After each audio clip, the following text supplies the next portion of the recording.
Sa video na ito, talakayin natin ang procedure kung sakaling may masamang mangyari sa isang empleyado na magresulta ng kamatayan habang nagtatrabaho sa Qatar.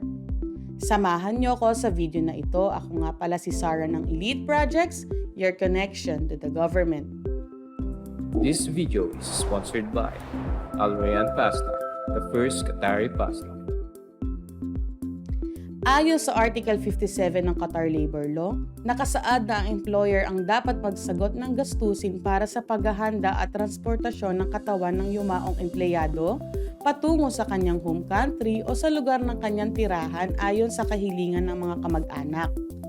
Ibig sabihin, ang employer ang magsasagawa ng lahat ng gastos sa buong proseso hanggang sa matapos ang repatriation.